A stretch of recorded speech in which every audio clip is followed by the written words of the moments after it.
Almost everyone begins their preparation thinking that they would be able to clear it in the very first attempt itself, but very few actually manage to do it. इसके बहुत सारे कारण हो सकते हैं, पर जो बहुत बड़ा कारण है वो ये है कि उन लोगों की स्ट्रैटेजी का गलत हो जाना.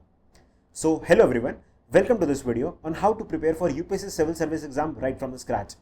इसके अंदर हम बहुत सारी बातें करने वाले हैं कि किस तरीके से लास्ट ईयर्स के अंदर यूपीएससी का कट ऑफ वेरी कर रही हैं, किस तरीके से आपको अपनी स्ट्रैटेजी अलाइन करनी चाहिए और किस तरीके से आपको अपने टाइम और रिसोर्सेज को मैनेज करना चाहिए अगले 1-2 सालों के अंदर. तो चलिए फिर शुरू करते हैं.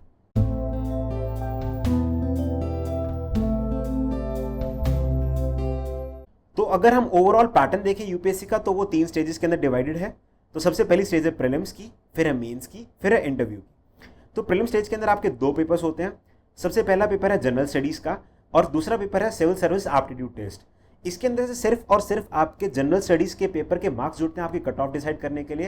And civil service aptitude test सिर्फ क्वालिफाइंग नेचर का है जिसके अंदर आपको सिर्फ 1/3 मार्क्स स्कोर करने हैं, that is 66 marks so as to clear the first stage. Now moving ahead, if you clear the stage you get to write the mains. इसके अंदर आपके 7 पेपर्स होते हैं. इसके अंदर से 4 जनरल स्टडीज के होते हैं, जीएस 1, 2, 3, 4, 2 ऑप्शनल के पेपर होते हैं और 1 एस्से का पेपर होता है.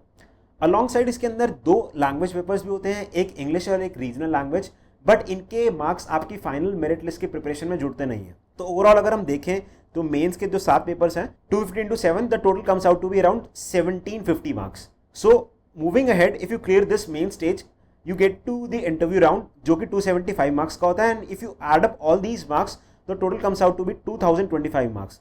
Now just to give you a perspective, last year rank 1 scored 1126 marks out of 2025 marks, which is roughly around 55% of the overall marks.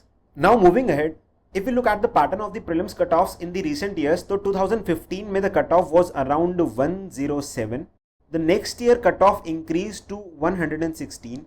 इसका मेन रीजन ये था कि यूपीएससी ने थोड़ा फैक्चुअल पेपर दिया था, क्वेश्चंस थोड़े डायरेक्ट नेचर के थे और क्वेश्चंस के अंदर ऑप्शंस को एलिमिनेट करना थोड़ा आसान था, इसलिए students were able to score much more as compare to previous years. Then in the next year in 2017 UPSC realized their mistakes which they have committed in 2016, so they made the paper a little more analytical. As a result, cutoffs decreased to 105 marks. And continuing the same trend this year also, UPSC made the paper a little more analytical, जिसके अंदर statements को eliminate करना बहुत difficult था. People were lot confused between 2 to 3 statements in more than 20 to 25 questions. ऐसा previous year में generally नहीं होता था. So cut off this year is expected to be around 100, which is tentative. Still UPSC has not declared it. Now moving ahead, अगर हम mains की cut of का pattern देखें पिछले 3-4 साल के अंदर, तो in 2014 the cut off was around 678. The cut off was remain more और less similar. It was around 676 in 2015. The cutoff witnessed a massive jump in 2016 and it shot up to 787. And last year the cutoff was around 809. तो अगर हम overall देखें तो इन दोनों सालों के as compared to these 2 years, the cutoff in the mains exam has boosted a lot.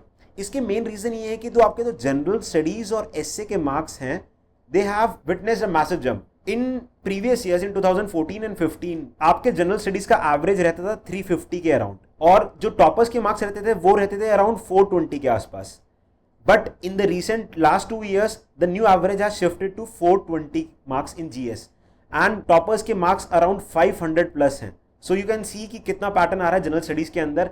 In fact S A के अंदर भी आपके जो लास्ट ईयर्स के मार्क्स रहते थे उनके अंदर भी 10 to 15 मार्क्स का ऑन एन एवरेज इंप्रूवमेंट हुआ है. सो इसलिए ओवरऑल मेंस की मार्क कट ऑफ्स इंक्रीज हो गई हैं and the last year it was around 809. So moving ahead, तो हम अगर ओवरऑल पैटर्न देखें फाइनल कट ऑफ्स का जिससे कि फाइनल मेरिट लिस्ट प्रिपेयर करती है यूपीएससी, तो the last admitted rank in 2014 was at 889 marks. In 2015, it was at 877 marks. In 2016, it was at 988 marks. And in last year, the cutoff was at around 1006 marks. So you can see in दोनों सालों के अंदर the cutoff has increased because mains की cutoff ज़्यादा थी and overall cutoff shifted to a higher side. So at 1006, if you belong to general category, you would secure a rank in the final merit list of UPSC and you will get a Group A service for sure. Now moving head, अगर हम एक थोड़ी interesting C analysis देखें कि recent years के अंदर UPSC का competition किस तरीके से इंप्रूव हुआ है, तो last year rank 1 obtained 1126 marks, अभी हमने रिसेंटली देखा. Rank 100 obtained 1050 marks. Similarly rank 200 1035, rank 400 1016, rank 500 1009, and rank 548 1007. So this was the last admitted general category rank. अगर आप कंपेयर करें इन दोनों मार्क्स को 1050 and 1007, so it is around 40 marks difference, which is creating a difference of 448 ranks. That is massive. अगर आप देखिए तो हर mark के अंदर ऑलमोस्ट 10 से 15 रैंक्स हैं. So this is the level of competition which has UPSC witness in the recent years. So this data is not to demotivate you but rather to motivate you so that you end up having a right strategy so that you end up clear this exam in the very first attempt itself. So moving ahead, let's have a look at the strategy first then. तो सबसे पहले तो आप UPSC को ढंग से जानिए, उसका एग्जाम पैटर्न कैसा है, किस तरीके से रिसेंट ईयर्स के अंदर क्वेश्चंस आ रहे हैं. तो सबसे पहले तो आप सिलेबस का एक प्रिंट आउट लीजिए, उसको ढंग से देखिए कि चारों जनरल स्टडीज के पेपर्स के अंदर और एसए के अंदर क्या यूपीएससी की रिक्वायरमेंट्स हैं और किस तरीके से यूपीएससी ने ओवरऑल सिलेबस को डिलिमिनेट किया है. उसके बाद आप प्रीलिम्स और मेंस के प्रीवियस ईयर क्वेश्चन पेपर्स लेके आइए और दोनों को ढंग से बैठ के एक बार सारे गो थ्रू हो जाए ताकि आप फैमिलियर हो जाएंगे किस तरीके के क्वेश्चंस आ रहे हैं, कितनी डेप्थ में आ रहे हैं और कितनी विड्थ आपको रीडिंग की रिक्वायर्ड है so as to attempt those questions. उसके बाद एक आप अपना ऑप्शन सेलेक्ट करें on the basis of your comfortability with the optional, on the basis of your graduation subject और किस तरीके से recent performance रही है उस ऑप्शनल की. उसके बाद आप अपने आप को समझें, आपकी स्ट्रेंथ्स क्या है, आपकी वीकनेसेस क्या है. फॉर एग्जाम्पल कुछ लोगों की स्ट्रेंथ होती है कि they are good in answer writing, so you need not work more on that.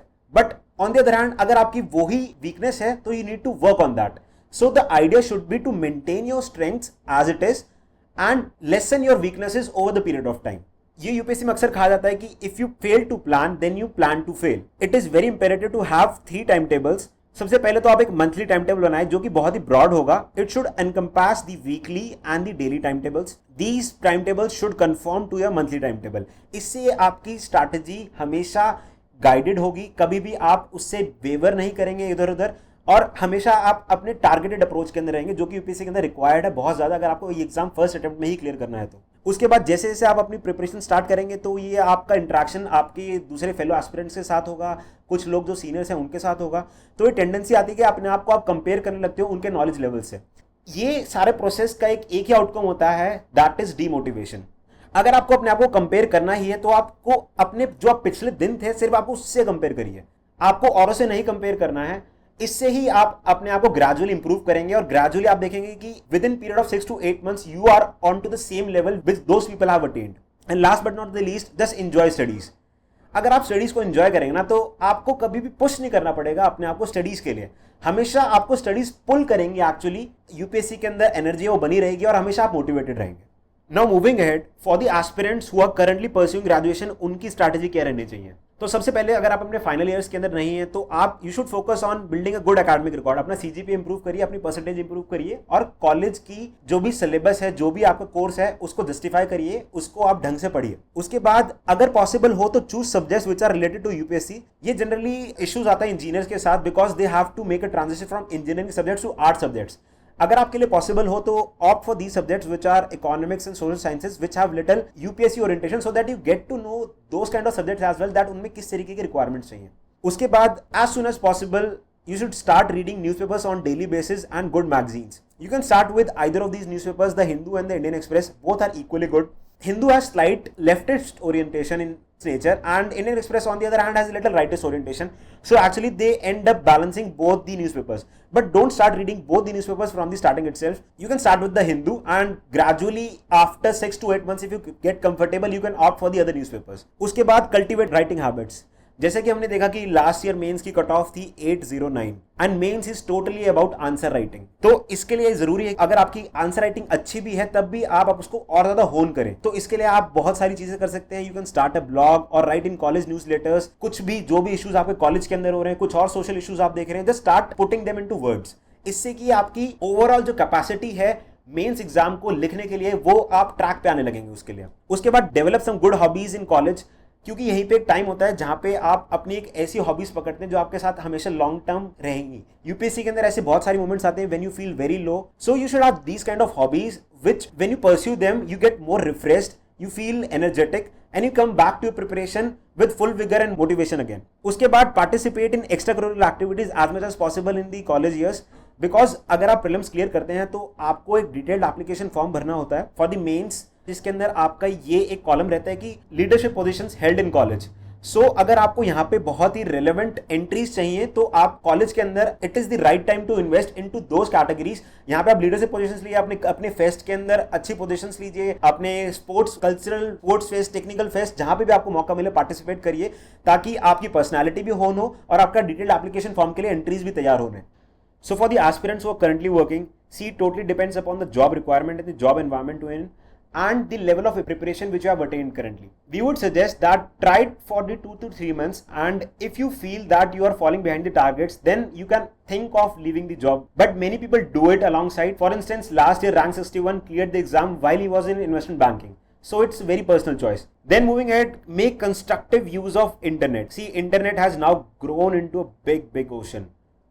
And you have to search for the right fishing grounds जहां से आपको कंटेंट लेना है. So you have to be very selective in that. You can follow podcasts, TV debates on Rajya Sabha. They are very good in quality, and selective YouTube channels. You can subscribe to our channel. We have a very interesting and quality video series lined up which will be airing in the few weeks. So make sure you subscribe to the channel.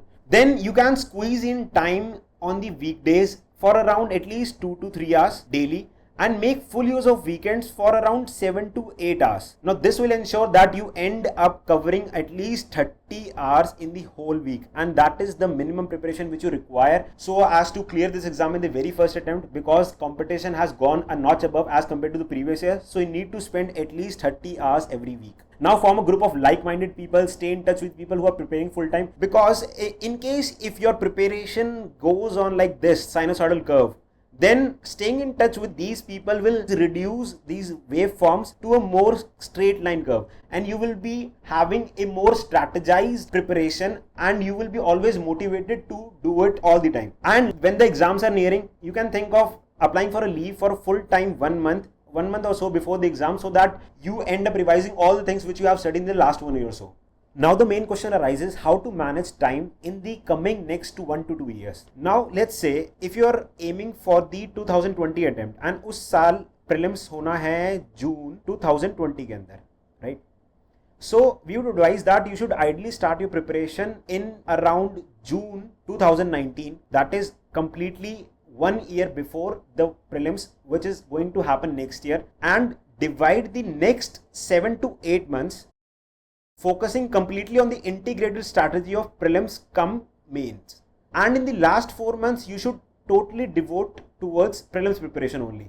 Now, इसके अंदर कैसे strategy align करनी है, कि हम कैसे integrated strategy करेंगे prelims और mains की, ये हम अपनी आगे आने वाली वीडियोस के अंदर देखेंगे, और किस तरीके से लास्ट 3 से 4 महीने के अंदर prelims की strategy करी जाए एनालाइज, ये भी हम आगे आने वाली वीडियोस में देखेंगे.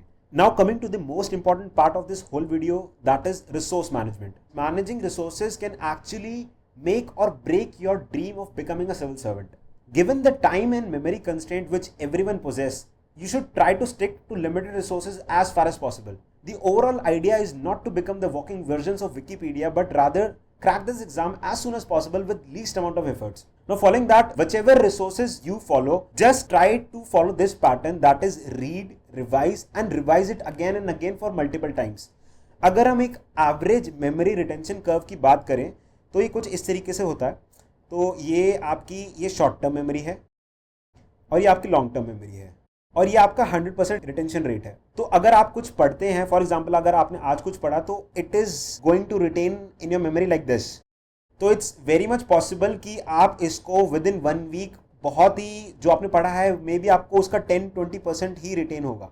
बट इसको अगर आप और ज़्यादा रिवाइज करते हैं तो this retention rate improve like this. अगर आप और मल्टीपल रिविजन्स करते हैं तो it goes on like this, और मल्टीपल रिविजन्स करते हैं it goes on like this. तो a point comes where you are able to retain it up to 80 to 90% of the matter which you have read, and this shifts to your long term memory. So just make sure whichever sources you are referring to, revise it again and again over the period of time. Now coming to this 10% rule of notes making, say let's suppose आपके पास एक 1000 word का article है. आपको overall जो notes making की strategy है वो सबसे इफेक्टिव तब होगी जब आप इस 1000 वर्ड के आर्टिकल को आप इसको 100 वर्ड्स के अंदर समरी इसकी डेवलप कर लें. अगर आप इसको नहीं कर पा रहे तो इसका मतलब आप बहुत ही अननेसेसरी डिटेल्स को कॉपी कर रहे हैं. And you should make sure that you only copy the main ideas, the main keywords and the examples which you can directly quote in your mains examinations. the most important principle in this UPSC is this KISS principle. It stands for keep it simple and straightforward. Actually, this principle was given by Kelly Johnson, who used to work as an aircraft engineer in the US Navy. So he used to design very simple aeronautical designs, but yet very effective. So the whole idea is अगर हम इसको UPSC की preparation में apply करें तो जब जितनी आप UPSC की प्रिपरेशन को कॉम्प्लेक्स करोगे उतनी ज़्यादा आप इस सक्सेस को डिले कर दोगे. So just make sure that you keep it very simple and straightforward and don't try to make it very complex. So that's it for now, guys. Hope you find this video very useful, and this is the first video in the strategy series which we have planned. The whole purpose of this series is to help you crack this exam in the very first attempt itself. So thank you for watching this one, and we hope to see you everyone in the next video. Alright then. So this is it for this video. The PDF notes for this video are available on the Civil Coursify Android app for free. Subscribe to our YouTube channel, download the Civil Coursify Android app, and follow us on Facebook and Telegram. Links are available in the description as well as comment section. Till then, thank you and take care.